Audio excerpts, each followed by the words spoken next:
नमस्ते, स्वागत है आपका। मैं हूं डॉक्टर देवेंद्र धवन। हम अंतरिक्ष प्रौद्योगिकी का हमारा जो है टॉपिक डिस्कस कर रहे हैं और इस टॉपिक में हमने अभी तक परिचय जो है अंतरिक्ष प्रौद्योगिकी का उसे पढ़ा है। तो यहाँ पर सबसे पहले हम जो टॉपिक डिस्कस करेंगे वो है कक्षा का। आखिर में कक्षा या ऑर्बिट जो है किसे कहते हैं, और फिर हम जो विभिन्न प्रकार की जो कक्षाएं हैं उनके बारे में डिस्कस करेंगे। देखो, जो कक्षा है, सामान्य रूप से कक्षा इस रूप में हम देख सकते हैं, चाहे कोई प्राकृतिक पिंड हो, कोई प्राकृतिक ग्रह जो होता है वो हो, अथवा जो है कृत्रिम उपग्रह हो, उनकी अपनी अपनी क्या होती है, कक्षा होती है। जैसे मान लिया सूर्य है, सूर्य के चारों तरफ जो है यहाँ पर ये पृथ्वी जो है अपनी उसकी एक कक्षा है, उस कक्षा में पृथ्वी जो है सूर्य का चक्कर लगाती है। उसी प्रकार जो चंद्रमा है, वो चंद्रमा जो है वो पृथ्वी के क्या लगा रहा है, चक्कर लगा रहा है। तो एक निश्चित पथ है, इस पर नियमित रूप से जो है ये चक्कर लगाए जा रहे हैं, तो ये क्या हुई है, इनकी कक्षा।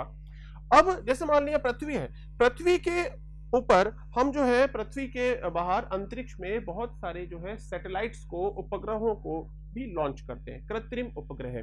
और वो जो उपग्रह हैं वो भी हमारी पृथ्वी के चारों तरफ निश्चित पथ पे क्या लगाते हैं, चक्कर लगाते रहते हैं।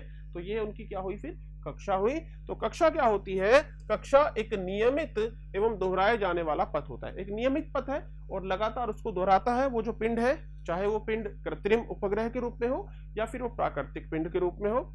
तो कक्षा नियमित और दोहराए जाने वाला पथ होता है। इस पर कोई भी आकाशीय पिंड या मानव निर्मित उपग्रह किसी अन्य आकाशीय पिंड या ग्रह के क्या लगाता है, चक्कर लगाता है। तो एक नियमित दोहराया जाने वाला जो पथ है ये होता है कक्षा।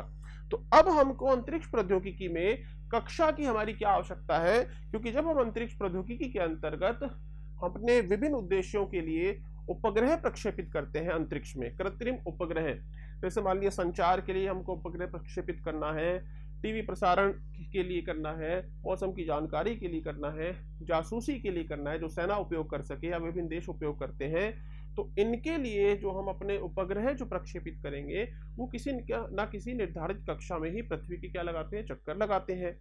तो अब यहाँ पर प्रश्न है कक्षाओं के प्रकार। तो अंतरिक्ष में मुख्य रूप से देखते हैं जो कक्षाएं हम डिस्कस करते हैं वो होती है लो अर्थ ऑर्बिट।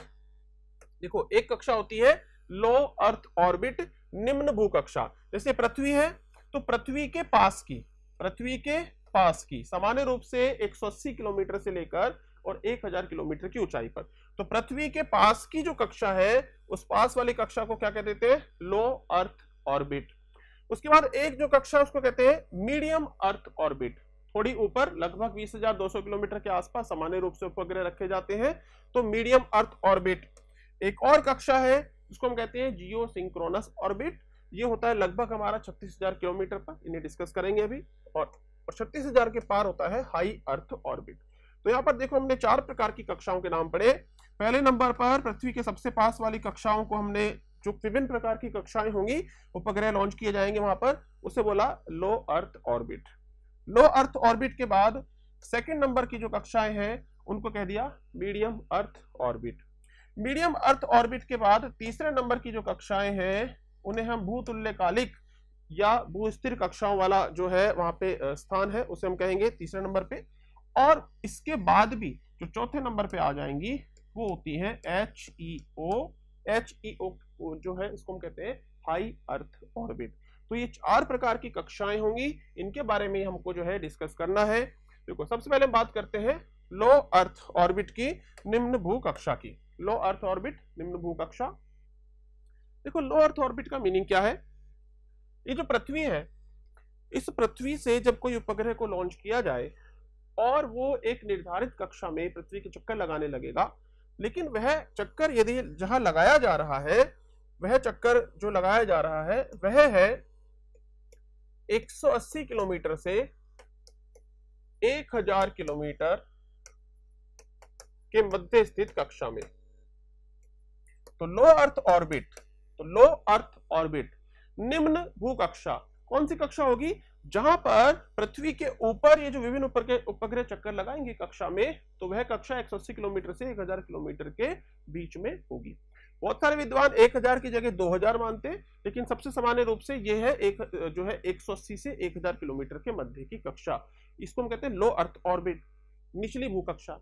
लेकिन लो अर्थ ऑर्बिट जो है इसके अंतर्गत कुछ कक्षाएं आती हैं। देखो जैसे कैसे, लो अर्थ ऑर्बिट में एक कक्षा आती है, उसको हम बोलते हैं ध्रुवीय कक्षा।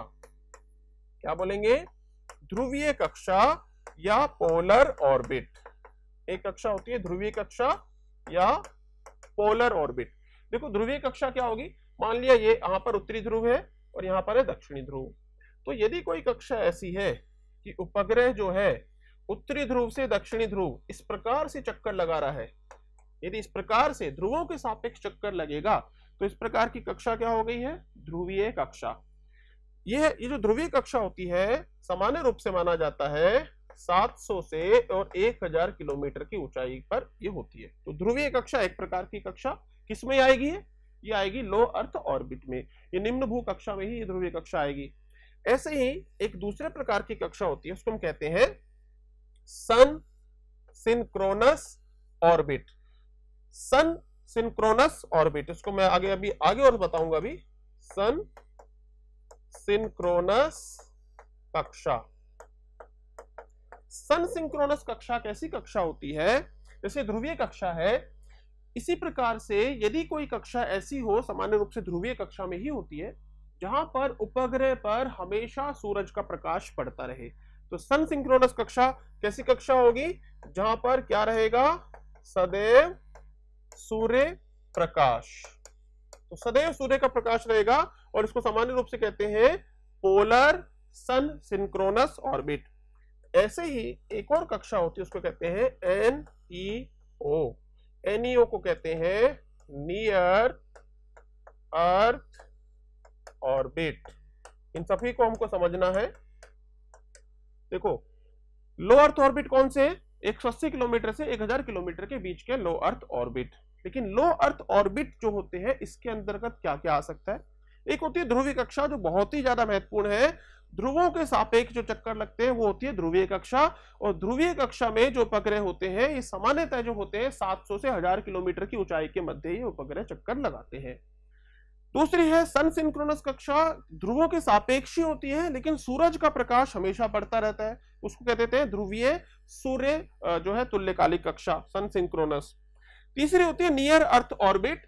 नियर अर्थ ऑर्बिट जो होती है ये काफी नीचे तक होती है और ये जो है हम कह सकते हैं 180 से लेकर इसको हम कह सकते हैं सामान्यतः 400 किलोमीटर के आसपास की कक्षा है, लगभग 400 किलोमीटर। नियर अर्थ ऑर्बिट क्या है? लगभग 400 किलोमीटर। तो 400 किलोमीटर के आसपास की जो कक्षा है, थोड़ा नीचे थोड़ा ऊपर, उसको क्या बोलेंगे? Near earth orbit. तो एक बार देखते हैं इसको हम। तो लो अर्थ ऑर्बिट तो मैंने आपको बताया। तो लो अर्थ ऑर्बिट में एक तो है नियर अर्थ ऑर्बिट, एक होती है सन सिंक्रोनस ऑर्बिट और एक उसमें होती है हमारी ध्रुवीय कक्षा।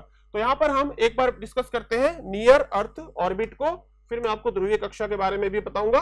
देखो near earth orbit, near earth orbit जो है निचली कक्षाएं होती हैं, सामान्य रूप से 400 किलोमीटर के आसपास की कक्षाएं हैं। हम कह सकते हैं कि ध्रुवीय कक्षा से नीचे वाली जो कक्षाएं हैं वो नियर अर्थ ऑर्बिट है। इसमें देखो जैसे हमारा अंतरराष्ट्रीय जो हमारा स्पेस स्टेशन है, यहां पर ये है हमारा, ये है इंटरनेशनल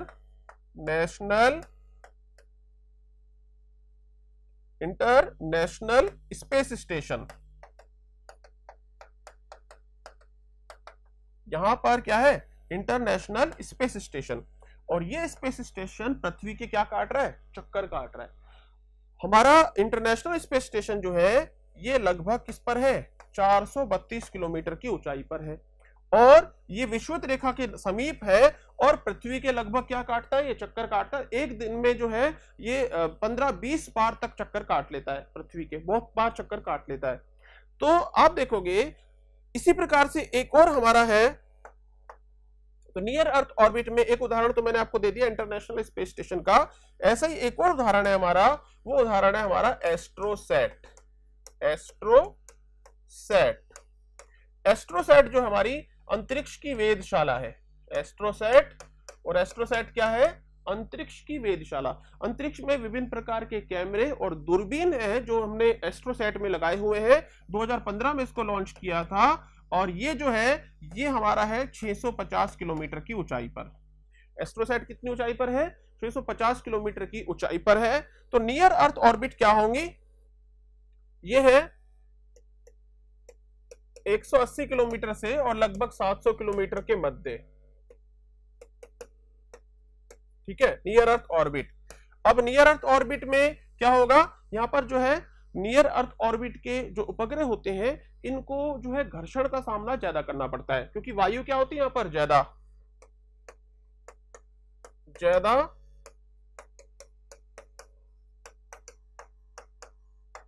ज्यादा घर्षण का क्या करना पड़ता है, सामना करना पड़ता है।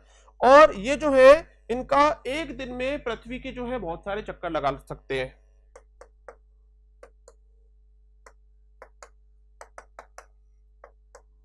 एक दिन में पृथ्वी के अनेक चक्कर, एक दिन में पृथ्वी की क्या लगा लेते हैं, बहुत सारे चक्कर लगाते हैं। जैसे मैंने आपको उदाहरण बताया है ISS, और ISS कितने पर है, 432 किलोमीटर पर। क्या उदाहरण हो गया, इंटरनेशनल स्पेस स्टेशन। ऐसे हो गया एस्ट्रोसैट, एस्ट्रोसैट 650 किलोमीटर, ये भी एक प्रकार का नियर अर्थ ऑर्बिट ही है। तो ये जो है 650 किलोमीटर पे है। तो एक तो हो गया हमारा नियर अर्थ ऑर्बिट, जो हमारा एक्चुअल में किसमें आएगा, ये हमारे जो हमारे लो अर्थ ऑर्बिट है, निम्न कक्षा वाली पृथ्वी की जो निम्न कक्षा है जो है उनमें जो है एक हमारा क्या हो गया, एक हमारा पार्ट हो गया है नियर अर्थ ऑर्बिट। अब ऐसे ही एक दूसरा जो है वो है हमारी ध्रुवीय कक्षा। दूसरा या सबसे महत्वपूर्ण जिसको हम कह सकते हैं वो क्या हो गया, उसको हम कहेंगे ध्रुवीय कक्षा।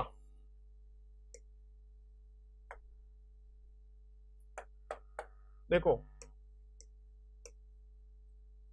ध्रुवीय कक्षा, और ध्रुवीय कक्षा जो होते हैं उसको हम कहते हैं पोलर ऑर्बिट। तो पोलर ऑर्बिट में क्या होगा, देखो ये है पृथ्वी, पृथ्वी का ये उत्तरी ध्रुव, ये दक्षिणी ध्रुव, ये नॉर्थ पोल और ये हो गया साउथ पोल।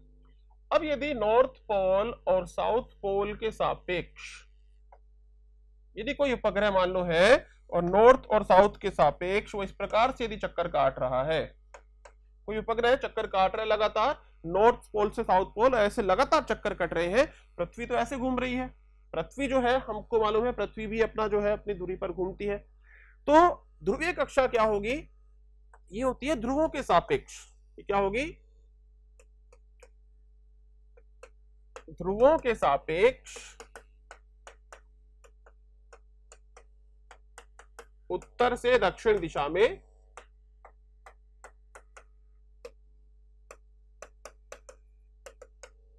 उपग्रह का परिक्रमण। ध्रुवों के सापेक्ष जो है उत्तर से दक्षिण दिशा में जो उपग्रह है लगातार जो है परिक्रमा करेगा। अब क्या होगा, इस ध्रुवीय कक्षा में खास बात क्या होती है कि यहां पर जो है 14 से 16 चक्कर प्रतिदिन, एक दिन में कितने चक्कर लग जाते हैं उपग्रह के, 14 से 16। अतः देखो एक खास बात, ऊंचाई कितनी होगी, 700 से 1000 किलोमीटर ऊंचाई। ऊंचाई कितनी होगी, 700 किलोमीटर से 1000 किलोमीटर की ऊंचाई होती है ध्रुवीय कक्षा के उपग्रहों की, और ध्रुवीय कक्षा के उपग्रह 14 से 16 चक्कर एक दिन में लगा लेते हैं। अच्छा, अब एक खास बात देखो, अब जैसे मान लिया यहां पर कोई देश है, हमारा मान लिया इंडिया है। अब इंडिया हम जो है, हमने जो हमारी तरक्की हुई है इसरो की, अभी हाल के 2-3 दशकों में काफी ज्यादा तरक्की हुई है, पहले हमारी तरक्की ज्यादा नहीं थी। अमेरिका जैसा देश क्या कर रहा है, और अमेरिका और सोवियत संघ, उन्होंने पूरे विश्व की करते हैं वो जासूसी। कैसे करते हैं कि उन्होंने ध्रुवीय कक्षाओं में बहुत सारे जासूसी उपग्रह छोड़े हुए हैं। अब वो जासूसी उपग्रह क्या करते हैं, वो पृथ्वी के चक्कर काटते हैं उत्तर से दक्षिण दिशा में, 14 से 16 चक्कर तक लगातार एक दिन में काट लेते हैं। नीचे पृथ्वी घूमती रहती है, तो उनके जो उपग्रह है चक्कर काटेंगे तो नीचे जो है पूरे विश्व भर के जो भाग हैं वो नीचे पृथ्वी घूम रही है, तो उपग्रह है पूरे विश्व भर में एक प्रकार से भ्रमण करते रहते हैं, बहुत सारे उपग्रह हैं। तो जासूसी करने का काम ये देश मुख्यतः करते हैं। इसके अलावा जो ध्रुवीय उपग्रह है, ध्रुवीय कक्षा के उपग्रह जो है ये जो क्या करते हैं, जैसे आपने देखा जो अभी आपने ये भी देखा जो कि अभी एक फ्लैश फ्लड हुआ था उत्तराखंड में जो एक हाइड्रो पावर प्रोजेक्ट जो था वो डैमेज हो गया पूरा, ऋषि गंगा नदी में एक फ्लैश फ्लड आई। तो वहां पर अब जो भारत का इसरो है, इसरो ने क्या किया कि अब उनको इमेज चाहिए थी कि आखिर में क्या हुआ है। तो भारत के भी जो विभिन्न प्रकार के उपग्रह हैं जो इमेजेस खींच सकते हैं, जैसे कार्टोसैट हो गया या अन्य प्रकार के उपग्रह हैं, जब वो उत्तराखंड के ऊपर वाले क्षेत्र से गुजर रहे होते हैं या गुजर रहे थे, तो इसरो ने उनसे क्या प्राप्त करी है? इमेज प्राप्त करी है। ऐसे ही जैसे ही कोई प्राकृतिक आपदा होती है, तो भारत सरकार, जैसे प्राकृतिक आपदा हुई या कोई भी देश में होती है, तो उस देश में वो देश जो है एक अलर्ट जारी करता है पूरे विश्व भर के देशों के लिए कि भैया यदि किसी का भी उपग्रह हमारे देश के ऊपर से गुजर रहा है तो उस स्थान की तस्वीरें हमको उपलब्ध कराए। तो ये जो ध्रुवीय उपग्रह होते हैं ये जासूसी करने के काम आते हैं, पृथ्वी के चित्र लेने के काम में आते हैं, तो विभिन्न प्रकार के काम कर पाते हैं। 14 से 16 चक्कर प्रतिदिन ये लगा सकते हैं। और ये क्या होता है? ये जो ध्रुवीय कक्षा होती है इसमें क्या रखे जाते हैं? मुख्यतः जासूसी उपग्रह इसमें रखे जा सकते हैं। दूसरा होता है रिमोट सेंसिंग उपग्रह।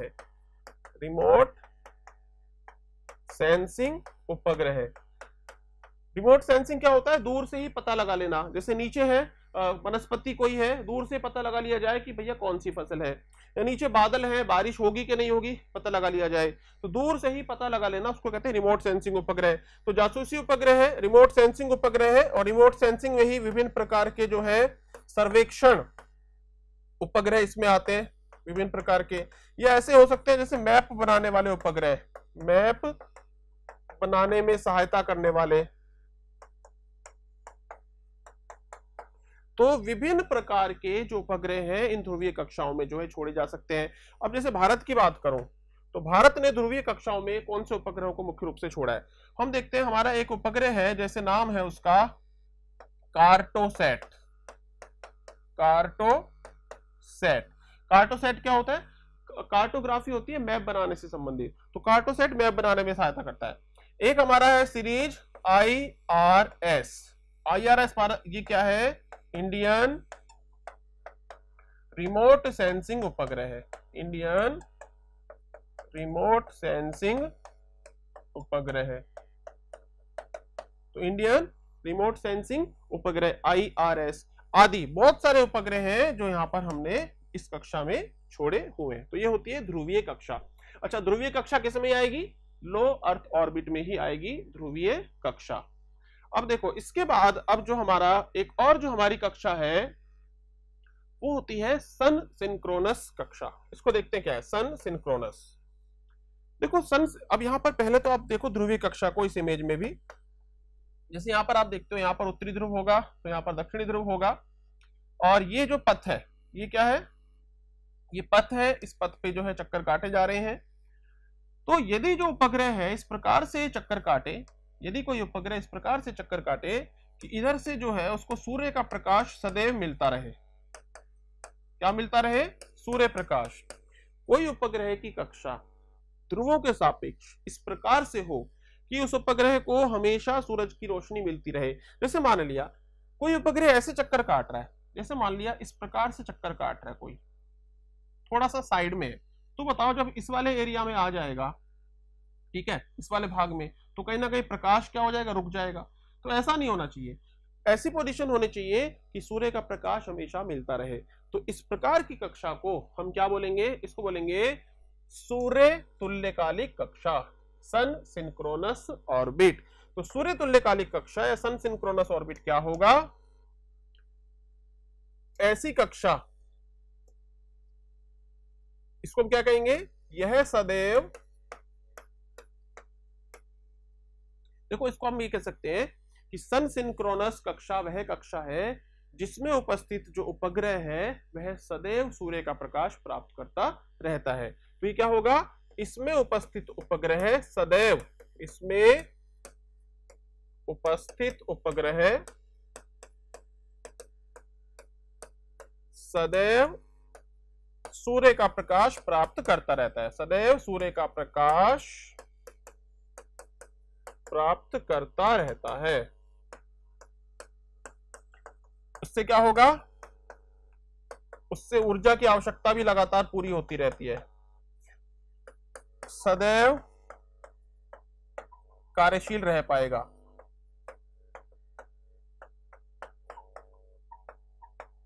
देखो क्या मीनिंग है? यदि मान लिया उपग्रह को हमेशा से प्रकाश मिल रहा है, लगातार उपग्रह को जो है प्रकाश मिलता रहेगा, तो उपग्रह को लगातार प्रकाश मिलने से उपग्रह की जो बैटरीज वगैरह पूरी तरीके से हमेशा चार्ज भी होती रहेंगी और उपग्रह जो है वो जो है लगातार काम कर पाएगा, ज्यादा कार्यशील तुलनात्मक रूप से वह रह पाता है।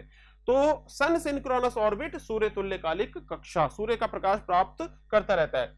सामान्यतः ये क्या होती है, सामान्यतः है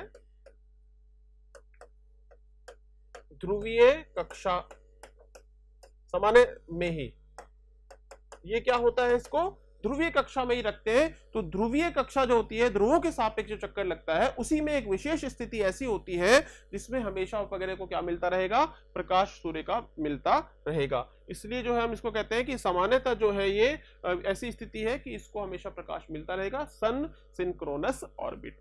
तो देखो अभी तक हमने बात की है लो अर्थ ऑर्बिट वाले उपग्रहों की, निचली कक्षा वाले उपग्रहों की। इसमें हमने देख लिया था नियर अर्थ ऑर्बिट भी है, ध्रुवीय कक्षा भी है और सन सिंक्रोनस भी है। दूसरा जो बिंदु है वो है मीडियम अर्थ ऑर्बिट। दूसरा पॉइंट क्या है, वो है मीडियम अर्थ ऑर्बिट। देखो ये मीडियम अर्थ ऑर्बिट में क्या होगा, अर्थ है उसके पास, सबसे पास तो कौन सा था, लो अर्थ ऑर्बिट, सबसे पास तो है लो अर्थ ऑर्बिट, निम्न कक्षा। लेकिन लो अर्थ ऑर्बिट के और ऊपर तो आप देखोगे मीडियम अर्थ ऑर्बिट क्या होता है, ये इसको हम कह सकते हैं निचली कक्षा, और सबसे ऊपर जो हमारी एक ये है इसको हम कहते हैं भूस्थिर कक्षा या जो है भूतुल्यकालिक कक्षा। ये होती है लगभग 36,000 पर, 36,000 किलोमीटर। और निचली कक्षा हमने देख लिया 1,000 तक हम मान रहे थे, 180 से 1,000। तो निचली कक्षा और जो भूतुल्यकालिक कक्षा, दोनों के बीच की जो कक्षा है, दोनों के बीच की कक्षा, तो सबसे ऊपर वाली कक्षा और निचली कक्षा, इनके बीच वाली जो कक्षा है उस कक्षा को क्या कहा गया है, मीडियम अर्थ ऑर्बिट। तो इसको हम कह सकते हैं कि जो LEO एवं एक तो LEO है, दूसरा है भूतुल्यकालिक कक्षा। भूतुल्यकालिक, भूतुल्यकालिक कौन सी होगी, 36,000 पर होगी, अभी डिस्कस करेंगे। तो LEO एवं भूतुल्यकालिक कक्षा के मध्य, इन दोनों के मध्य होती है। अच्छा दूसरी बात, अब मध्य तो होती है, अब स्थान तो बहुत होगा, लेकिन फिर भी क्या है कि ज्यादातर जो है मीडियम अर्थ ऑर्बिट में ज्यादातर जो उपग्रह रखे जाते हैं वो रखे जाते हैं 20,200 किलोमीटर की ऊंचाई पर। तो 20,200 किलोमीटर, तो आप देखोगे भूतुल्यकालिक कक्षा तो कितने पे होती है, वो तो होती है 36,000 किलोमीटर पे, ठीक है, 36,000 किलोमीटर। और ये लो अर्थ ऑर्बिट मैक्सिमम कितने पे मान रहे हैं हम, 1,000 किलोमीटर पे। तो इन दोनों के मध्य, तो यहां पर क्या हो गया, सामान्यतः 20,200 किलोमीटर की ऊंचाई पर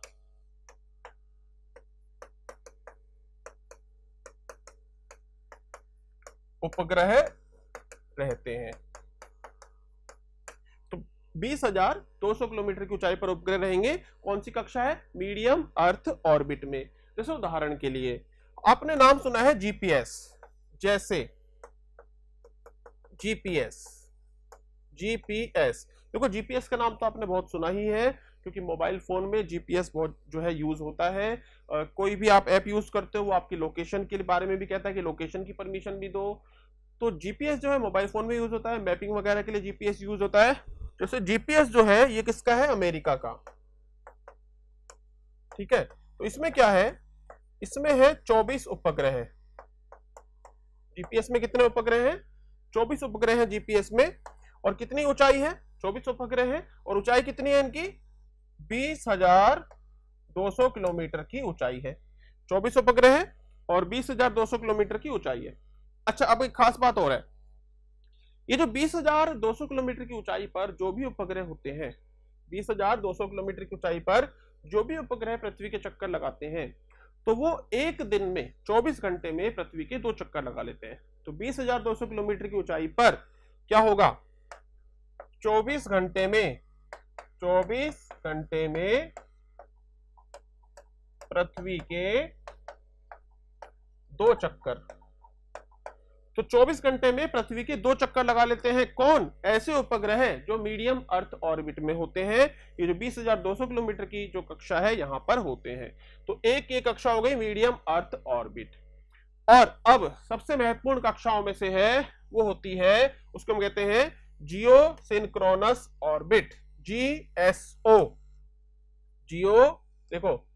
जियो सिंक्रोनस ऑर्बिट या भूतुल्यकालिक कक्षा, जियो सिंक्रोनस या भूतुल्यकालिक, इसका क्या अर्थ होता है? देखो, भूतुल्यकालिक कक्षा का अर्थ सीधे सीधे सबसे पहली बात यह है, इसकी विशेष ऊंचाई है। देखो, पृथ्वी से 35,786 किलोमीटर ऊंचाई, सतह, पृथ्वी की कहां? सतह से, पृथ्वी सतह से लगभग कितना बोल देते हैं इसको? लगभग हो गया 36,000 किलोमीटर। ये है क्या मामला? जब पृथ्वी के ऊपर सतह से 35,786 किलोमीटर की ऊंचाई पर कोई भी उपग्रह है, चाहे वो ऐसे चक्कर लगा रहा है, चाहे ऐसे चक्कर लगाए, कैसे भी चक्कर लगाए, पृथ्वी से 786 किलोमीटर की ऊंचाई पर कोई भी उपग्रह जब पृथ्वी के चक्कर लगाएगा तो पृथ्वी का पूरा एक चक्कर लगाने में, पृथ्वी का पूरा एक चक्कर लगाने में उसको समय लगता है 23 घंटे 56 मिनट और 4 सेकंड।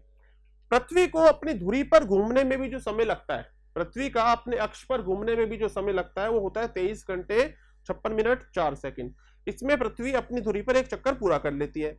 और ये जो उपग्रह होते हैं 36,786 किलोमीटर की ऊंचाई पर, इनको भी अपना एक पूरा चक्कर लगाने में समय लगता है 23 घंटे 56 मिनट 4 सेकंड। तो ये जो कक्षा होती है जिसमें 23 घंटे 56 मिनट 4 सेकंड में पृथ्वी का एक पूरा चक्कर लग जाता है, उन्हें हम कहते हैं भूतुल्यकालिक कक्षा, कि पृथ्वी के समान आवर्तकाल वाली कक्षा, पृथ्वी के घूर्णन के समान, पृथ्वी के घूर्णन के समान आवर्तकाल। इनका जो आवर्तकाल होता है, घूमने का जो समय होता है, कितना होता है? पृथ्वी के घूर्णन के बराबर ही होता है। तो इनका आवर्तकाल कितना होता है? आवर्तकाल वो होता है 23 घंटे 56 मिनट और 4 सेकेंड। अर्थात एक, यह आवर्तकाल क्या होगा? एक पृथ्वी का एक पूरा चक्कर करने में लगा समय, पृथ्वी का एक चक्कर पूरा करने में लगा समय।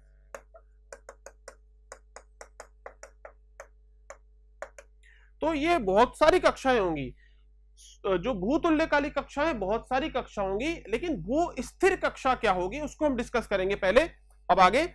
लेकिन आपने ये पॉइंट तो डिस्कस किया कि यदि कोई भी उपग्रह 36,786 किलोमीटर पर है तो वो जो है 23 घंटे 56 मिनट 4 सेकंड में अपना एक चक्कर पूरा कर लेगा। लेकिन आगे अब क्या पॉइंट है इसके अंदर? ये पॉइंट खास रहेगा कि यदि हम बात करें तो आखिर में भू स्थिर उपग्रह क्या होगा।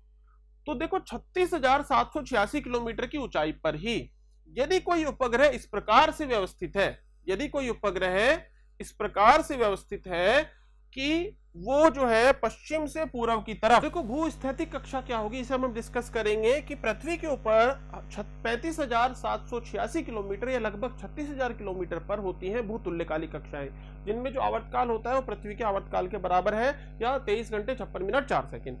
और पृथ्वी जो है आपको मालूम है कि पृथ्वी को हम मान रहे हैं पश्चिम से पूर्व की ओर जो पृथ्वी है गति करती है और 23 घंटे 56 मिनट 4 सेकंड में करती है।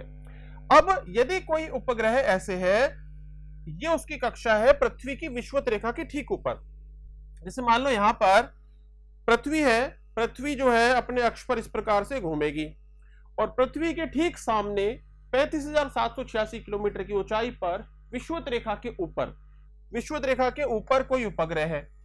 अब जैसे जैसे पृथ्वी घूम रही है, क्योंकि पृथ्वी जिस स्पीड से घूमेगी, पृथ्वी का कोणीय वेग जितना है उतना ही वेग जो है इस उपग्रह का है। जैसे जैसे पृथ्वी घूमेगी ऐसे ऐसे उपग्रह भी घूमेगा।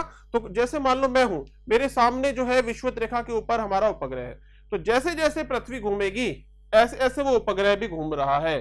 तो लगातार ये चक्कर पृथ्वी, इधर से पृथ्वी चलती रहेगी, उधर से उपग्रह भी लगातार चलता रहेगा। जैसे हम देखते हैं, मान लीजिए दो बस है और एक बस जो है 80 किलोमीटर की स्पीड पे जा रही है, उसके पैरेलल में दूसरी बस भी 80 किलोमीटर की स्पीड पे जा रही है, तो दोनों में हम देखेंगे एक दूसरे के सापेक्ष हमको स्थिर दिखाई देंगी। अंदर जब हम बैठे हैं, हम अंदर हैं, हमको सामने वाली बस हमारे बराबर में चलती दिखेगी, एक दूसरे के सापेक्ष स्थिर। ऐसे ही भू स्थिर उपग्रह का यदि कोई उपग्रह होता है, तो जैसे जैसे पृथ्वी घूमती है ऐसे ऐसे वो उपग्रह भी घूमता है। तो पृथ्वी से देखने पर वो जो उपग्रह है वो क्या नजर आता है? स्थिर नजर आता है। पृथ्वी से देखने पर उपग्रह कैसा नजर आएगा? स्थिर। तो वो स्थिर उपग्रह में क्या होगा? पहली बात, ये जो है यह है भूतुल्यकालिक कक्षा की ही विशेष स्थिति है, कक्षा की ही विशेष स्थिति है। जो भूतुल्यकालिक कक्षा होती है, जहां पर 35,786 किलोमीटर की ऊंचाई जो है, 35,786 किलोमीटर वाली जो है, उसी की विशेष स्थिति है। क्या विशेष स्थिति है? यह विषुवत रेखा के ठीक ऊपर, विषुवत रेखा के ठीक ऊपर होती है। इसमें उपग्रह पश्चिम से पूर्व की ओर, पश्चिम से पूर्व की ओर पृथ्वी के समान कोणीय वेग से घूमता है। पृथ्वी के समान कोणीय वेग से घूमता है। कोणीय वेग मतलब वो घूमने वाला जो वेग है, पृथ्वी के समान कोणीय वेग से घूमता है। अतः पृथ्वी से देखने पर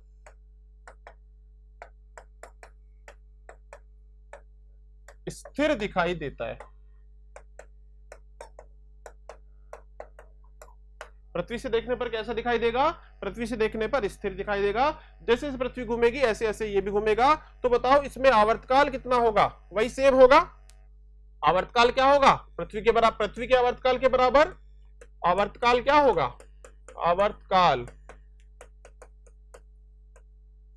पृथ्वी के आवर्तकाल के बराबर, पृथ्वी के आवर्तकाल के बराबर। जितने समय में पृथ्वी घूमती है उतने समय में ये घूमेगा, और पृथ्वी के ठीक सामने विषुवत रेखा पर, विषुवत रेखा के ऊपर की स्थिति में ये रहेगा। अब ये जो भूस्थिर उपग्रह है, इसकी खास बात क्या होती है? जैसे मान लो भारत है, भारत ने अपना भूस्थिर उपग्रह लॉन्च किया है, तो हमारे ठीक सामने विषुवत रेखा पर रहेगा। जैसे जैसे भारत की स्थिति घूमेगी, हमारा उपग्रह भी ऊपर घूम रहा है, तो आप देखोगे हमारे जो उपग्रह हैं, हमारे जो भूस्थिर उपग्रह हैं, वो हमारे भूभाग के ठीक ऊपर ही बने रहेंगे। पृथ्वी चक्कर काटती रहेगी तो ऊपर से वो भी चक्कर काटते रहेंगे। तो ये इसकी खास बात होती है। तो ये क्या होते हैं? जैसे सभी देश अपने भूस्थिर उपग्रह अपने ठीक ऊपर विषुवत रेखा, अपने ऊपर विषुवत रेखा पर, विषुवत रेखा पर स्थापित करना चाहते हैं।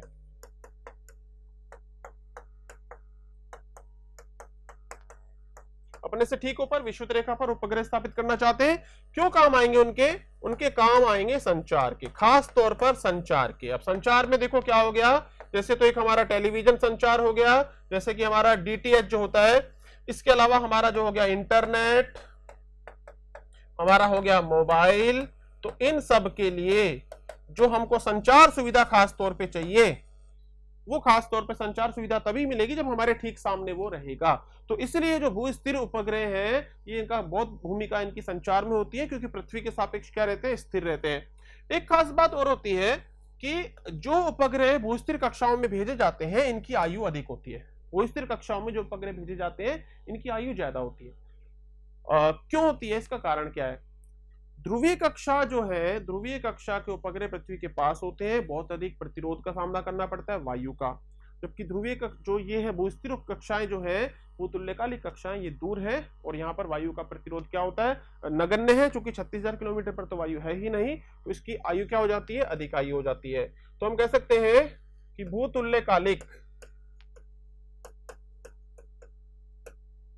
कक्षा, और अच्छा एक खास बात और, भूतुल्यकालिक कक्षा की ही विशेष स्थिति क्या है, भूतुल्यकालिक कक्षा की विशेष स्थिति कौन सी कक्षा है, भूस्थिर कक्षा। भूतुल्यकालिक कक्षा की विशेष स्थिति भूस्थिर कक्षा, क्योंकि जितने भी उपग्रह जो 36,000 के आसपास है वो सारे के सारे भूतुल्यकालिक कक्षाएं होती हैं। यहां हम कह सकते हैं सभी भूस्थिर कक्षा, सभी भूस्थिर कक्षा भूतुल्यकालिक कक्षा होती है, सभी भूस्थिर कक्षा भूतुल्यकालिक कक्षा होती है, परंतु सभी भूतुल्यकालिक कक्षा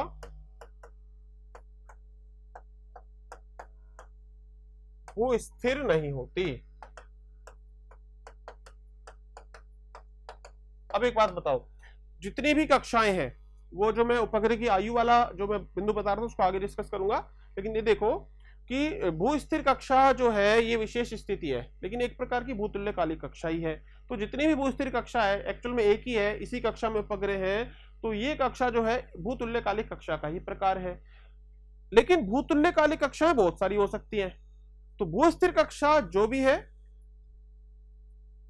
या सभी शब्द की जरूरत नहीं यहाँ पे, तो भूस्थिर कक्षा जो भी हमारी ये है, तो ये हमारी जो भूस्थिर कक्षा है, भूस्थिर कक्षा भूतुल्यकालिक कक्षा होती है। लेकिन भूतुल्यकालिक कक्षाएं, सारी की सारी भूतुल्यकालिक कक्षाएं क्या भूस्थिर होती हैं, क्या नहीं होती हैं? क्यों नहीं होती हैं? जैसे पॉइंट है, मान लिया अब ये जो हमारी कक्षा है, ये वाली जो हमारी भूस्थिर कक्षा वाली है ये, लेकिन इसके अलावा आप देखो, यदि मान लिया कोई उपग्रह जो है, कोई उपग्रह जो है वो हमारा जो है भूतुल्यकालिक कक्षा में, जैसे मान लिया ऐसे चक्कर काट रहा है, कोई उपग्रह जो हमारा है वो चक्कर काट रहा है 36,000 किलोमीटर की ऊंचाई पर, लेकिन इस दिशा से ऐसे काट रहा है मान लिया, ठीक है। ये जो कक्षा है कितनी ऊंचाई पर है, वही 36,000 किलोमीटर की ऊंचाई पर, 36,000 किलोमीटर, लेकिन कितने समय में चक्कर काटेगा, 23 घंटे 56 मिनट और 4 सेकंड में, लेकिन ऐसे चक्कर काट रहे हैं। अब एक बात देखो, यहाँ पे पृथ्वी तो ऐसे घूमेगी, पृथ्वी जो है आप देखोगे पश्चिम से पूर्व की दिशा में पृथ्वी घूमेगी, ये पृथ्वी इस दिशा में घूमेगी, और ये चक्कर इस प्रकार से कट रहे हैं। तो भूतुल्यकालिक कक्षा जो होती है उसमें यदि कोई उपग्रह भूस्थिर कक्षा में नहीं है तो वो पृथ्वी से स्थिर दिखाई नहीं देगा, वो इस प्रकार से चक्कर काटेंगे। तो ऐसे में क्या होगा, जो भूतुल्यकालिक कक्षा के जो उपग्रह होते हैं, भूतुल्यकालिक कक्षा के उपग्रह जो होते हैं, जब उनको पृथ्वी से देखा जाता है तो स्थिर दिखाई नहीं देते। और सामान्यतः ऐसा देखने में आता है कि इस प्रकार पृथ्वी नीचे से घूमती जा रही है, पृथ्वी घूम रही है, ऊपर से उपग्रह जो है चक्कर लगा रहा है, तो ऐसा देखने में आता है कि इस प्रकार की एक ऐसा प्रतीत होता है कि जैसे कोई उपग्रह, मान लिया हम यहाँ पर इस बिंदु पर हम खड़े हैं, यहाँ पर हैं हम, और कोई उपग्रह हमको आसमान में जो है मान लिया उसको ऑब्जर्व करना है हमारे जो वैज्ञानिकों को, तो ऐसा प्रतीत होता है कि उपग्रह जो है, या हम कह सकते हैं ऑस्ट्रेलिया में कोई साइंटिस्ट है उसके ऊपर ही ये उपग्रह है जो भूतुल्यकालिक है, तो ऐसा प्रतीत होता है कि भूतुल्यकालिक उपग्रह इस प्रकार से 8 की आकृति में क्या लगा रहा है, चक्कर लगा रहा है। तो भूतुल्यकालिक उपग्रह जो होते हैं, भूतुल्यकालिक उपग्रह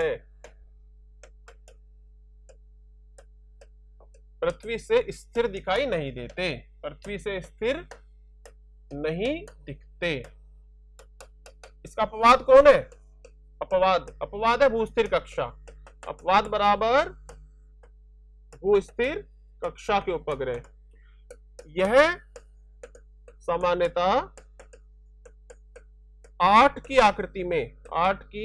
आकृति में चक्कर लगाते दिखते हैं।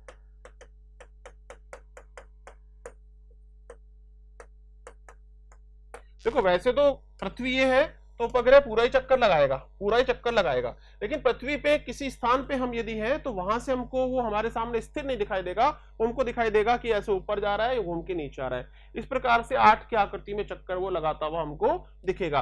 तो ये वाला पॉइंट भी आपको याद रखना है। अब इससे जुड़ा हुआ एक क्वेश्चन बताता हूं आपको एग्जाम का, जैसे कि ये हमारा है नाविक, जिसको हम कहते हैं स्वदेशी जीपीएस। देखो क्या है, आप जो है जीपीएस के बारे में हम जानते हैं, मोबाइल टेक्नोलॉजी के माध्यम से जीपीएस से हम परिचित हैं। अमेरिका का है वो जीपीएस, ग्लोबल पोजिशनिंग सिस्टम। लेकिन भारत भी अपना खुद का, भारत ने अपना स्वदेशी जीपीएस भी बनाया है। धीरे धीरे आप देखोगे मोबाइल में भी आपको जो है जीपीएस जो है उसके साथ आपको भारत का स्वदेशी जीपीएस भी मिलेगा। और भारत के स्वदेशी जीपीएस का जो नाम है, जो ये मोदी जी ने दिया था सरकार में, जो प्रधानमंत्री मोदी जी ने नामकरण किया, वो नामकरण किया है नाविक। इसके आगे बताऊंगा इसके बारे में। इसका ओरिजिनल नाम था Indian regional navigation satellite system, navigation satellite system, Indian regional navigation satellite system, Bharat का स्वदेशी जीपीएस, जिसको नाम दिया नाविक। अब इसमें है क्या, इसमें कुल उपग्रह है 7। कितने उपग्रह हैं? 7 उपग्रहों में से, जैसे आप देखते हैं ये हमारी इंडिया की पोजीशन है, इंडिया हमारा, तो इन 7 उपग्रहों में से 3 उपग्रह तो है भूस्थिर कक्षा में। तो देखो एक उपग्रह ये भूस्थिर कक्षा में विषुवत रेखा के ऊपर, ये एक दूसरा उपग्रह विषुवत रेखा के ऊपर, और एक ये तीसरा उपग्रह विषुवत रेखा के ऊपर। तो 3 उपग्रह जो है वो 3 उपग्रह तो हमारे जो है वो विषुवत रेखा के ऊपर की इन पोजीशन में है। तो ये तो हमारे सापेक्ष क्या रहेंगे? स्थिर रहेंगे। हमारे सापेक्ष बिल्कुल क्या रहेंगे? स्थिर। 1, 2 और 3, ये 3 उपग्रह तो है विषुवत रेखा के ठीक ऊपर, भू स्थिर कक्षा में है, इसलिए क्या है, ये भू स्थिर उपग्रह हो गए, स्थिर। बाकी के 4 जो उपग्रह हैं, बाकी के 4 उपग्रह जो हैं वो होते हैं भूतुल्यकालिक कक्षा में। वो किसमें है? भूतुल्यकालिक। भूतुल्यकालिक का मतलब क्या हो गया? वही 36,000 किलोमीटर की ऊंचाई है, लेकिन विषुवत रेखा के ठीक सामने वो नहीं है, थोड़ी उनकी स्थिति अलग है। और उसकी वजह से वो जो उपग्रह है, जो भूतुल्यकालिक कक्षा के उपग्रह हैं, वो हमको 8 की आकृति में क्या दिखाई देते हैं? चक्कर काटते हुए पृथ्वी से दिखाई देते हैं। तो भू स्थिर कक्षा के अलावा भूतुल्यकालिक कक्षा के उपग्रह भी है इस नाविक में। तो कुल 7 उपग्रह हैं, 3 भूस्थिर कक्षा वाले जो स्थिर दिखाई देते हैं, और 3 के अलावा जो 4 उपग्रह हैं वो हमारे भूतुल्यकालिक कक्षा में है। और भूतुल्यकालिक कक्षा वाले उपग्रह क्या है? 8 की आकृति में, 8 की आकृति में चक्कर लगाते दिखते हैं, चक्कर लगाते दिखते हैं। तो इस प्रकार से आप देखते हो ये प्रश्न एग्जाम में आया हुआ है, हमारे आईएएस प्री के एग्जाम में ये प्रश्न आया हुआ है, याद रखना है। आगे हम नाविक को डिटेल में इसको हम डिस्कस करेंगे। तो यहां पर आप देखते हो, अब जो है आपने देखा कि भूस्थिर कक्षा जो है उसके बारे में हमने डिस्कस किया। एक पॉइंट और डिस्कस करना है यहां पर आयु के बारे में। वो आयु वाला जो पॉइंट है वो क्या है? जैसे ये वाला पॉइंट है, निम्न भूमि कक्षाओं के उपग्रहों की आयु कम होती है जबकि भूस्थिर उपग्रहों की आयु ज्यादा होती है। इसका क्या पॉइंट है? देखो, जो निम्न भूमि कक्षाएं हैं जिनको हम कहते हैं लो अर्थ ऑर्बिट, लो अर्थ ऑर्बिट में मुख्य रूप से कौन सी आ गई? जैसे कि ध्रुवीय कक्षा या हमारी नियर अर्थ ऑर्बिट, ठीक है, ये मुख्य रूप से आ गई। इसमें क्या होता है, जो कक्षाएं पृथ्वी के पास है, यहां पर वायु का जो घर्षण है, वायु का घर्षण अधिक, ठीक है, घर्षण अधिक है, फिर प्रतिरोध अधिक है, और ये जो कारण है इसकी आयु क्या हो जाती है? आयु कम। तो निचली जो कक्षाएं हैं, निचली कक्षाओं में घर्षण अधिक है, वायु का प्रतिरोध अधिक है, इनकी वजह से जो उपग्रह हैं उन उपग्रहों की जो है आयु में कमी आती है। जबकि भूस्थिर कक्षा के जो उपग्रह होते हैं, भू स्थिर कक्षा के उपग्रह, इनकी आयु अधिक होती है, अधिक आयु। तो भूस्थिर कक्षा के जो उपग्रह होते हैं, भूस्थिर कक्षा जो कि 36,000 किलोमीटर की ऊंचाई पर है, पृथ्वी के सापेक्ष स्थिर है, या इसके अलावा भूतुल्यकालिक भी। तो भूस्थिर कक्षा, भूतुल्यकालिक कक्षा, भूस्थिर कक्षा और भूतुल्यकालिक, भूतुल्यकालिक कक्षा, इनकी आयु क्या होती है, ज्यादा होती है, क्योंकि उनको प्रतिरोध का सामना नहीं करना होता। अब यहाँ पर छोटे छोटे से कुछ बिंदु और हैं, जैसे एक पॉइंट मैं आपको और बता दूं, यहाँ पे जैसे हमने देखा लो अर्थ ऑर्बिट, इसके अलावा दूसरा हमने देखा मीडियम अर्थ ऑर्बिट, तीसरा जो पॉइंट हमने डिस्कस किया वो था भूतुल्यकालिक कक्षा, और इसमें भूस्थिर कक्षा भी है। एक था HEO, HEO, देखो HEO वाला पॉइंट क्या है, HEO छोटा सा पॉइंट है, याद रखना है बस, HEO, HEO का मतलब है हाई अर्थ ऑर्बिट। क्या मीनिंग है, हाई अर्थ ऑर्बिट। और हाई अर्थ ऑर्बिट क्या है, 36,000 किलोमीटर से परे, 36,000 किलोमीटर से अधिक ऊंची कक्षा, 36,000 किलोमीटर से अधिक ऊंची कक्षा। तो 36,000 किलोमीटर की ऊंचाई से अधिक ऊंचाई वाली जो कक्षा है वो क्या हो गई है, हाई अर्थ ऑर्बिट कक्षा। तो हाई अर्थ ऑर्बिट में क्या जरूरत पड़ जाएगी, जैसे मान लिया पृथ्वी, जैसे हमको उपग्रह को लॉन्च करना है, चंद्रमा पर भेजना उपग्रह, तो चंद्रमा पर उपग्रह जब जाएगा तो पहले कुछ समय पर वो पृथ्वी के चक्कर काटेगा, पृथ्वी से चक्कर काटता हुआ बाद में उसको फिर जो है वो चंद्रमा की तरफ जाएगा। तो हाई अर्थ ऑर्बिट 36,000 किलोमीटर से अधिक ऊंची जो कक्षा है उसे हम कहते हैं हाई अर्थ ऑर्बिट। अब यहां पर देखते हैं, ये पॉइंट एक ही टर्म है, याद रखनी है, छोटी छोटी टर्म आएंगी अब कुछ, इनको याद रखना आपको। ये टर्म क्या बताती है, देखो GTO, जियो सिंक्रोनस ट्रांसफर ऑर्बिट। देखो ट्रांसफर ऑर्बिट क्या होता है, देखो कोई भी उपग्रह जब लॉन्च होता है, जैसे मान लो ये पृथ्वी है और उपग्रह लॉन्च हुआ, उपग्रह जो है मान लिया उस उपग्रह को हमको पहुंचाना तो कहां पर है, उपग्रह को पहुंचाना तो है 36,000 किलोमीटर की ऊंचाई पर। उपग्रह को कहां पहुंचाना है, 36,000 किलोमीटर की ऊंचाई पर पहुंचाना है। लेकिन हमारा जो लॉन्च व्हीकल होता है जिससे हम लॉन्च करते हैं, जैसे आपने नाम सुना है PSLV, GSLV, जो हमारे लॉन्च व्हीकल है, उपग्रह के जो प्रक्षेपण यान है, वो कोई सीधे 36,000 किलोमीटर की दूरी तक नहीं ले जाते, इतनी दूरी तक वो नहीं ले जाते। वो क्या करेंगे, जब उपग्रह को लॉन्च किया जाएगा तो पहले जो उपग्रह है वो पृथ्वी के पास ही चक्कर काटने लगेगा, लॉन्च करके ज्यादा ऊंचा नहीं छोड़ते, लॉन्च व्हीकल जाएगा और ऊपर जाने पर जो है 200 किलोमीटर, 100 से 200 किलोमीटर के बीच में कहीं पर छोड़ेगा, और 100 से 200 किलोमीटर के बीच में जब छोड़ा जाएगा तो पहले जो उपग्रह है वो पृथ्वी के पास ही चक्कर काट रहा है, कितनी ऊंचाई पर, 100 से 200 किलोमीटर के आसपास ही चक्कर काट रहा है। फिर वो जो उपग्रह है अब वो लॉन्च व्हीकल का काम तो खत्म हो गया, वो जो प्रक्षेपण यान ऊपर जो उपग्रह ले गया था वो जो है 100 से 200 किलोमीटर के आसपास ले जाकर छोड़ेगा।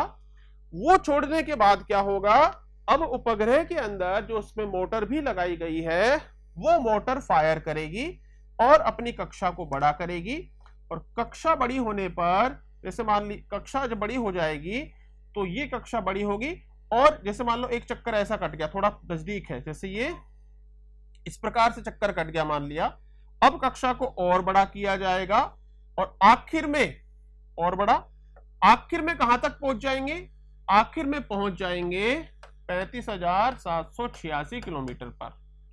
तो जो पृथ्वी है, पहले पृथ्वी के पास उपग्रह को छोड़ दिया जाता है और उसके पश्चात उसकी कक्षा को बड़ा किया जाता है, और जब ऊपर कक्षा बड़ी होकर इतनी बड़ी कक्षा हो जाए कि भूस्थिर जो है कक्षा में वो पहुंच जाए, तो वो जो कक्षा है जहां से भूस्थिर कक्षा में जो भेजा जा रहा है उसे क्या बोलेंगे हम, जियोसिंक्रोनस ट्रांसफर ऑर्बिट, भूतुल्यकालिक स्थानांतरण कक्षा।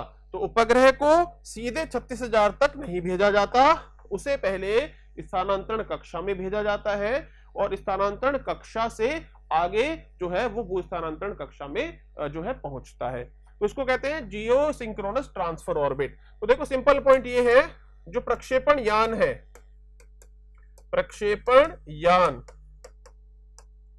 उपग्रह को स्थानांतरण कक्षा में भेजता है, स्थानांतरण कक्षा तक भेजता है।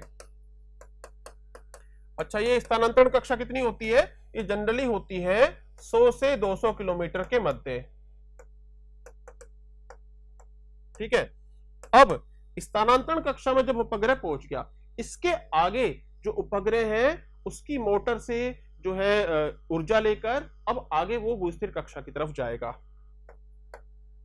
स्थानांतरण कक्षा से आगे उपग्रह स्वयं की मोटर सहायता से पहुंचता है। और स्वयं की मोटर की सहायता से कोई मोटर लगातार नहीं चल रही है, थोड़ा सा जो है आप देखोगे यहां पर एक खास बात मैं आपको बताता हूं।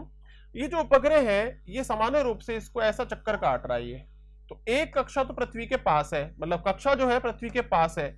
जैसे ही पृथ्वी के पास उपग्रह है, मोटर यहां पर एकदम से पावर लॉन्च करेगी, थोड़ा आगे बढ़ गया और ये फिर इसकी कक्षा बड़ी हो गई। तो मोटर जो है उपग्रह पहले पृथ्वी के पास चक्कर काट रहा है, फिर उसकी मोटर को ऑन किया जाएगा नीचे से बैठे हुए वैज्ञानिकों के द्वारा।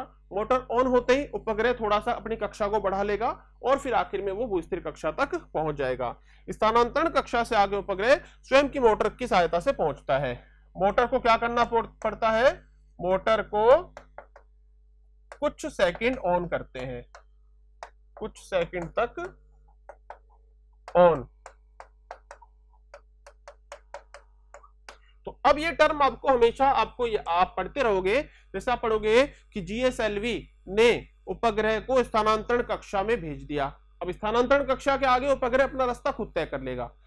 जो है टीएसएलवी ने स्थानांतरण कक्षा में भेजा, आगे का रास्ता उपग्रह जो है स्वयं तय करेगा। तो स्थानांतरण कक्षा में ही प्रक्षेपण यान भेजते हैं। तो इस तरह से हमको नाम याद रखना है, भूतुल्यकालिक स्थानांतरण कक्षा कौन सी हो जाएगी, जिससे उपग्रह आगे किसमें चला जाएगा, भूतुल्यकालिक कक्षा में चला जाएगा।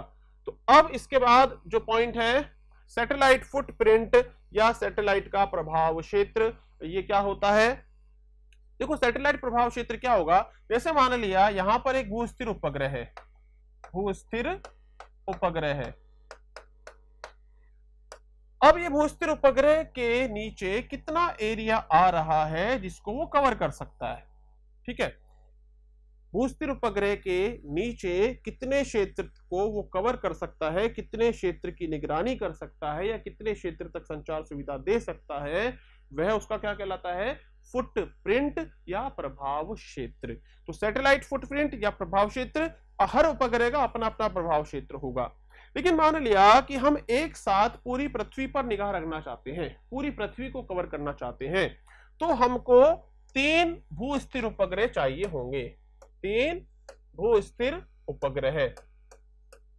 तो एक साथ पूरी पृथ्वी को कवर करने के लिए 3 भूस्थिर उपग्रहों की आवश्यकता होती है। तो एक उपग्रह ऐसे हो गया, एक दूसरी साइड से, तो 3 उपग्रह चाहिए, तभी पूरी पृथ्वी को कवर किया जा पाएगा। तो उपग्रह का प्रभाव क्षेत्र या सैटेलाइट का फुटप्रिंट, कक्षा में स्थापित उपग्रह के फोकस क्षेत्र को उसका फुटप्रिंट कहते हैं। जहां तक उसका प्रभाव है, जहां तक उसकी रीच है, वही उसका है फुटप्रिंट। सामान्यतः एक भूस्थिर उपग्रह पृथ्वी की सतह का 1/3 भाग ही कवर कर सकता है। तो पूरी पृथ्वी के लिए कितने चाहिए? पूरी पृथ्वी के लिए 3 उपग्रह चाहिए। 3 उपग्रह और कितनी ऊंचाई पर हो, वही 36,000 किलोमीटर की ऊंचाई पर, तो वो पूरी पृथ्वी को क्या कर पाएंगे, कवर कर पाएंगे। तो ये पॉइंट हमको याद रखना होगा। अब एक पॉइंट है कब्रगाह कक्षा या ग्रेवयार्ड कक्षा। देखो सिंपल सा पॉइंट है, ग्रेवयार्ड कक्षा क्या होगा? देखो उपग्रहों की अपनी अपनी आयु होती है। जैसे कोई भूस्थिर कक्षा का उपग्रह है तो उसकी अपनी आयु होगी, या ध्रुवीय कक्षा का उपग्रह है उसकी अपनी आयु होगी। तो सामान्यतः जो भूस्थिर जो कक्षा के उपग्रह होते हैं, चूंकि भूस्थिर कक्षा जो होती है एक ही है, भूस्थिर कक्षा 36,000 किलोमीटर की ऊंचाई पर विषुवत रेखा के ठीक सामने। तो जब कोई उपग्रह की आयु पूर्ण हो जाती है तो उस उपग्रह को कक्षा से ऊपरी कक्षा में भेज दिया जाता है और वहां पर फिर वो चक्कर काटता रहेगा, लेकिन काम वो बंद कर चुका है, हमने उसकी जगह को खाली कर दिया। जैसे मान लिया भूस्थिर कक्षा में कोई उपग्रह है, जैसे माना कोई उपग्रह यहाँ पर भूस्थिर कक्षा में चक्कर काट रहा है, लेकिन अब ये मृत हो गया, मींस काम बंद कर दिया। तो क्या करेंगे, यहां से और इंजेक्ट, इसकी कक्षा को बड़ा कर दिया जाएगा। अब ये किसी और बड़ी कक्षा में चक्कर काटने लग गया, पीछे चला गया। कहां चला गया? पीछे भेज दिया गया। तो अब क्या होता है, तो निष्क्रिय होने के बाद उसको क्या कहेंगे, कब्रगाह कक्षा। उपग्रह के निष्क्रिय हो जाने के बाद, उपग्रह के निष्क्रिय हो जाने के बाद उसे ऊपरी कक्षाओं में भेज दिया जाता है। एक तरीके से क्या हो गया, मृत उपग्रह की पार्किंग। पार्किंग करते हैं ना, वाहनों की पार्किंग होती है, तो एक प्रकार से उपग्रह जो मृत हो गया है उसको पार्किंग कर दी, पीछे कहीं भेज दिया उसको, बस वो चक्कर काटता रहेगा, तो उसे हम क्या कहेंगे, उसे कहेंगे कब्रगाह कक्षा या ग्रेव यार्ड ऑर्बिट। ऐसे ही हमारे आज के लेक्चर का ये पॉइंट है आखिरी, जो है नो स्पेस इन स्पेस। इसका क्या मीनिंग है, स्पेस में, स्पेस खत्म हो गया है, जगह कम है, इसका मीनिंग क्या हो गया, अंतरिक्ष में, अंतरिक्ष में स्थान की कमी, अंतरिक्ष में स्थान की कमी। क्या मीनिंग है इसका, अंतरिक्ष में स्थान की कमी? देखो इसका मीनिंग ये है कि हमारी जो भूस्थिर कक्षा है, भूस्थिर कक्षा कहां पर है, एक है, और कहां पर है, विषुवत के ठीक ऊपर है, विषुवत रेखा के ठीक ऊपर है, ठीक है, क्योंकि एक ही भूस्थिर कक्षा है और वो भूस्थिर कक्षा भी विषुवत रेखा के ठीक सामने है, और सारे देश भूस्थिर कक्षा में अपने अपने उपग्रह लॉन्च करना चाहते हैं। अब होता क्या है कि जो कोई भी उपग्रह होते हैं उनके मध्य थोड़ी सी दूरी होनी आवश्यक है। जैसे एक उपग्रह यहां पर यदि ये है, इसे मान लिया यहां पर ये एक उपग्रह है, एक उपग्रह है, अब दूसरा उपग्रह थोड़ी दूर होना चाहिए, यहां पर ये जो गैप होता है ये 3 डिग्री से ज्यादा होना चाहिए, तो एक उपग्रह और दूसरे उपग्रह के मध्य 3 डिग्री से ज्यादा की दूरी होनी चाहिए सामान्य रूप से, ताकि उपग्रह ठीक प्रकार से काम कर सके। अब आप सोचोगे यदि गैप होना चाहिए फिर तो स्थान क्या रहेगा, काफी ज्यादा सीमित हो गया, बहुत ज्यादा स्थान नहीं है, हालांकि आप देखोगे बहुत स्थान है, लेकिन उपग्रह यदि 3 डिग्री से थोड़े पास होते हैं, एक दूसरे के पास होते हैं, तो एक दूसरे की कार्यप्रणाली में समस्या उत्पन्न करते हैं। तो क्या होता है, विषुवत रेखा के ठीक ऊपर चूंकि एक ही कक्षा है, सभी देश अच्छा, उपग्रहों के मध्य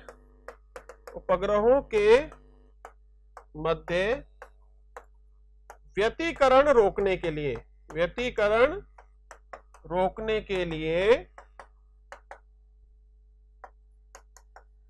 उपग्रहों के मध्य व्यतिकरण रोकने के लिए 3 डिग्री की कोणीय दूरी आवश्यक है, कोणीय दूरी